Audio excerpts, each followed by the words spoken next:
Hey everybody, Ryan here at etrailer. Today on our 2020 Buick Encore GX, we're going to be showing you how to install the Roadmaster Diode Wiring Kit. Before we get into that though, let's just take a minute, check these out, and make sure they're going to work for you. Before we jump right in, I figured it'd be useful just to kind of refresh ourselves on the main parts we're going to need to flat tow our Buick down the road in the first place. First part will be the base plate. And that's going to provide us with a solid and reliable connection point. That way we can hook our tow bar up to it. Tow bar will be the second component. This is going to be the actual physical link that connects the front of our Buick to the back of our motorhome. Third main part will be safety cables, and these are just there in the event of an unlikely disconnect. They're going to keep everything paired together. The fourth main part will be tow bar wiring, and what this is going to do is transfer the lighting functions from the back of your coach to the back of your Buick, keeping you safe and legal.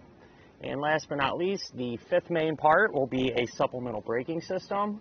And what this is going to do is apply the brakes in your Buick whenever you hit the brakes in your coach, helping to bring you to a more complete and predictable stop. Something else that I do recommend picking up is the Roadmaster automatic battery disconnect switch. And I say that because the Buick does require the battery to be disconnected whenever you're flat towing.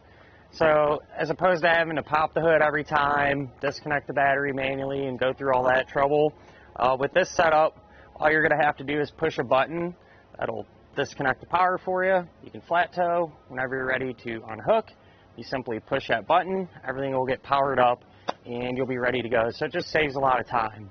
And then there's something else. It's called a stoplight switch kit. I recommend that if you're going to be using either one of these supplemental braking systems, the Demco Stay and Play Duo, which we used here today, or the Roadmaster InvisiBrake.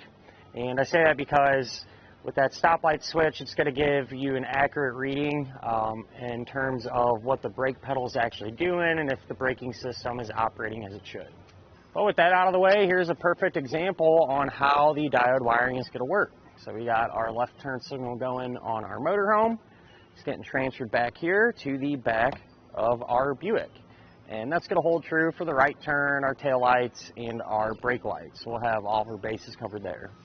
In terms of tow bar wiring, a kit like this is what I recommend pretty much 100% of the time for just about any vehicle that I set up to get flat towed. And I say it because we've done a ton of them. They're extremely reliable. Rarely do we run into any issues. And once it's installed, you're really not even going to know it's there. It all kind of looks factory, super easy to hook up. Literally all you're going to have to do is plug a connector into the front of your car, to the back of your motorhome, and you know, compared to some of the other ones, say magnetic lighting for example, those work, but they're kind of a pain. They're magnets, so they stick on the vehicle, which I don't know if the Buick is even metal. It might be aluminum. If it is, it's not going to stick, but with those, you put them back here, you're going to have to run a wire all the way up to the front, drape it over the car. Kind of a pain, and then you have to store all that stuff too when you're not using it, and we know how important storage is when you're over the road. Like I said, when you're ready to hook up, plug in your cable in the front to the back of the motorhome, and that's all there is to it. One of the biggest parts a lot of people are concerned with when setting up a flat tow is just making sure you get all the right parts. And so I want to touch base. There's several different variations of this type of kit available. And what one you're going to need is largely dependent on your tow bar. So, for example, the kit that we use today is what I like to call the bare bones style of kit, right? You get your wiring, your diodes, and some ins and outs. You don't get a 6-way connector plug or the cable. And so you would want to use a setup like this if your tow bar happened to come with them components like ours did. The Roadmaster Nighthawk, you get the cable, you get the connector, and so it don't make sense to buy a diode wiring kit that comes with these because you're not going to need them. You're just kind of throwing money out. But if your tow bar does not come with cables, there's a few different variations. So let's say if your tow bar has channels in it like this, like the, I believe it's the Falcon All-Terrain. has channels where you can run cables through, but it don't come with the cable, you'd want to use one of two kits. So there's a diode wiring kit that comes with a hybrid type cable like this, where it's straight on one end so you can run it through the channel, and then a little coiled on this end. So if you have a really long setup, this is one of the longer ones available, probably be ideal for you. Or there's also a kit that it's just completely straight. It's like this, but no coil there. And so you'd want to use that if your tow bar has the channels. If your tow bar does not have channels, you'd want to use a kit like this, where the cable is completely coiled. Plug into the motorhome here. You know, the coils will cause it to ride high when you're going straight, but stretch out when you make those wide turns. Those are the most common kits. There are a couple others. There's one that has a 7-way round for the motorhome and a 4-way round for the vehicle side. I usually never recommend this, just because if you're going through the trouble to set it all up, you might as well get a 6-way round like the other kits come with. But it is there. And then there's a kit that has a 4-way flat, so a 4-way flat that you could use as well. So kind of not very popular anymore. This is probably for some motorhomes that have a little bit older, that don't have a 7-way connector. If yours doesn't, you don't feel like converting it, this would be the kit for you. Aside from that, you know, if you're trying to pick out tow bar wiring, the kit is definitely going to get the job done. Like I said, it's the one that I recommend all the time. And with there being a bunch of different variations in terms of what style of cable you can get, there's going to be a setup that is best for you. In terms of the installation, it's not really complicated per se. It is time consuming, just having to route, you know, your wires from the front to the back, which we'll show you how to do. So as long as you stay focused, should be in pretty good shape. With that in mind though, why don't we go ahead, pull into the garage, and get started on it now. To begin our installation, we're going to be here at the front of our Buick, and clearly have the front fascia apart, and that's because we're doing this at the same time that we're doing our base plate, which is what I suggest. It's a lot easier, got a lot more room to work, but this can be done with everything put together. But what you want to do is take one end of your wiring, so you get a big bundle of this, bring it over here by where we're going to mount up our connector, take the rubber plug, slide that over, and then we're going to split these wires. So just carefully cut in between them a little ways.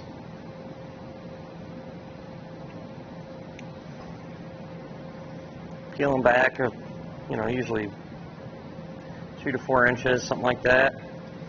And I like to kind of cut the last 1/4 inch or so off, just in case if we nick the wire when we were separating them. Kind of start fresh. Well, what you're going to do is take each end of the insulation, strip it back, and give it a good twist. We'll do that same deal for our 3 remaining ends. If you look at the back of your connector plug, you're going to have several terminals. We're going to be using 4, and they are labeled. They're kind of tricky to see, but this one's TM for taillights, so the brown wire goes to it. This one is GD for ground, so the white wire will go there. This one is LT for left turn, so our yellow wire will plug into that. And then this one here is RT for right turn, so the green wire will go into that one. And the way these work, take a small Phillips screwdriver, back out that set screw. Try not to pull it all the way out though, because they're kind of a pain to get back in and they're easy to lose. You're just going to take the appropriate color wire, push it down into the terminal, and tighten down the set screw.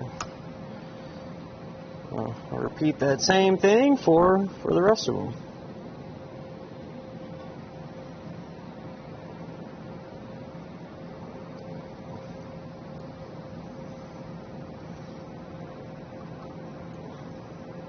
Here's what the connector plug will look like once it's all hooked up. And at the very end, I'll come back with some silicone and pack this up full to prevent corrosion and things like that. I like to wait till the very end to do that though, because if you have an issue, we got to get back in here. You don't want a huge mess to deal with. So for now, I'll just slide that over and zip this in place for the time being.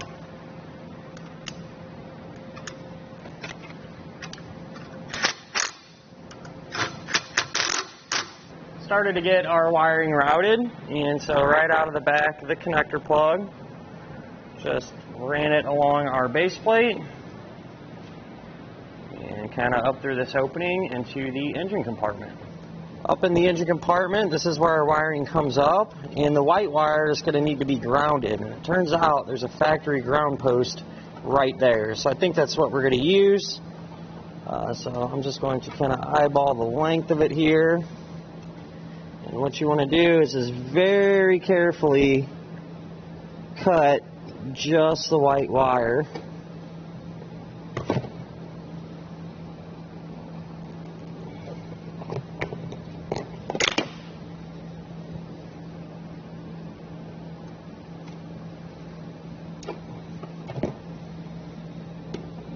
Peel it back. And so this is the side, the end of the white wire that's going to our connector plug, right? So what we'll do, strip that end back, give it a twist, and then we can crimp on a ring terminal. And with these terminals, whether it's a spade terminal, ring terminal, butt connector, whatever the case is, they're all going to work the same. Slide that over the bare end of the wire and crimp it down. And then to hook this up, we can pull this off with a 10mm socket.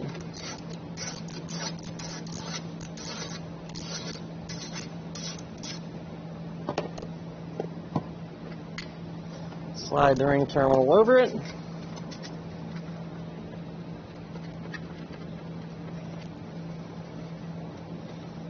Get this nut tightened back down.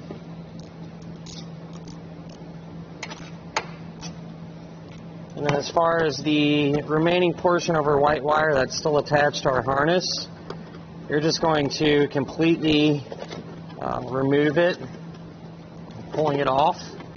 And you want to hold on to it too, because we're probably going to end up using this a little bit later on.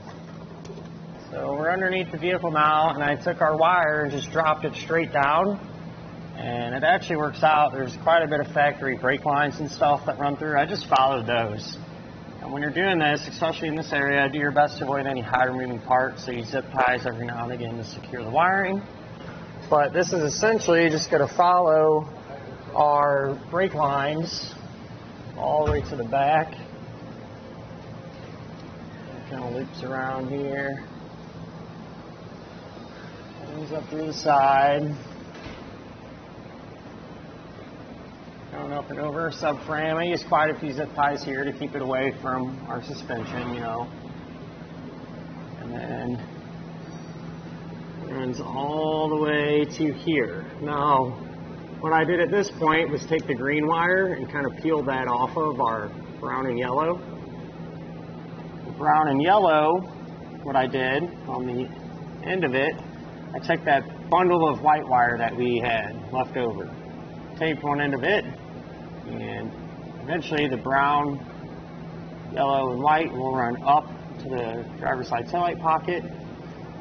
So our white wire and our green wire now are going to run over to the passenger side. And so I just ran it up through there and kind of through that opening. Just runs along that wiring harness where it's going to drop down here. So we'll let this set for now, go up top and get everything into position. So up top here we can get our taillights removed. I'm going to open up the hatch. I put some painter's tape along where we're going to be working just so we don't scratch anything. But there's two plastic covers here. If you take a pick or a screwdriver or something, you can pop them up. And inside of there, that will expose a T15 Torx bit. Grab our socket, or I'm sorry, our bit, and pull them out. This one in here is kind of buried in there, so be careful. I just like to loosen it up completely and then grab a little magnet, pull it out, that way we don't lose it. We're able to get the light out, so if you kind of work it side to side a little bit, it'll pull out. And this actually isn't able to disconnect, so we can't just get our light out of the way. So just have a rag here, set this down, and kind of just let it set like that. I'm going to do the same thing over on our passenger side. What I've done now is just took a pull wire. This is a piece of tubing. Just dropped it down from where our tail light was mounted. Came right out of the bottom, and I taped our wiring to it. You can straighten out a metal coat hanger or use another piece of wire, whatever you got. It's pretty wide open, so not too bad, but that will allow us to pull our wires into position here. So I was able to test our wiring, and we're going to be working with two of them. The green wire, that's going to be our taillight signal, and the red wire is going to be our stop and turn. Alright, so what we're going to do, go about there, and cut those wires, cut them in half, and then each end you can strip back, give it a twist, and all four ends are going to receive one of these blue spade terminals.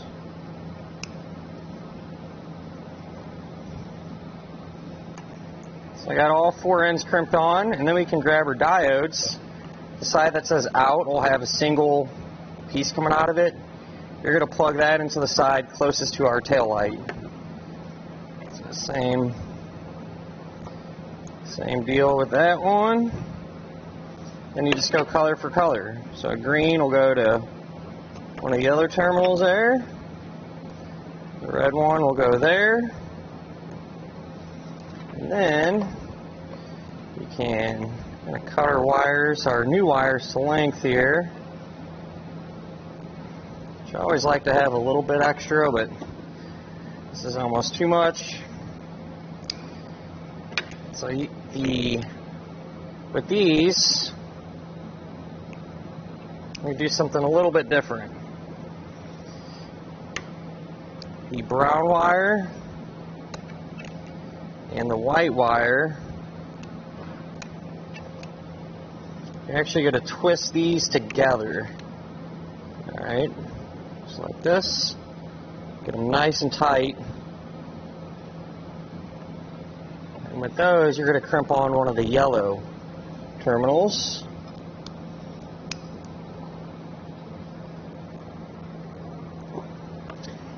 And for the yellow wire, that's just going to receive the blue one.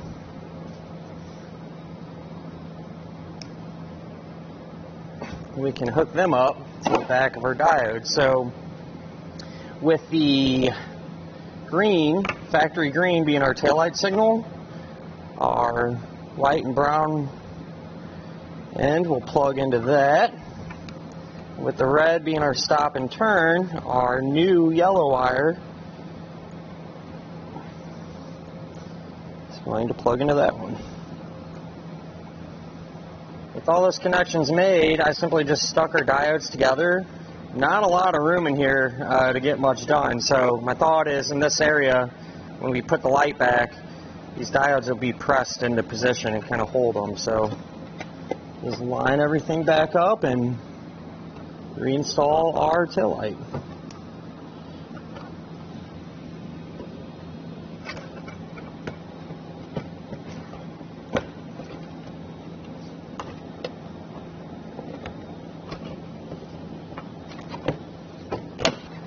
Over on the passenger side, I set this one up and essentially did the same exact thing. Even the colors of our factory wires are going to be the same. So with the factory red being our stop and turn, hook the green wire, the new green wire, up to that diode.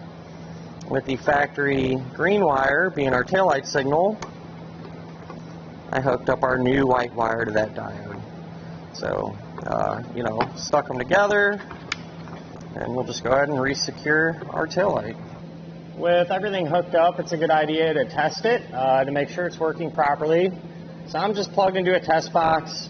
Probably not going to have one of these at home, so you can always use your RV. Keep in mind though, if your RV has any issues, it could translate back to the vehicle and mislead you thinking it's something you did wrong. So we'll go ahead and check all the signals out. We'll go ahead and turn on our tail lights.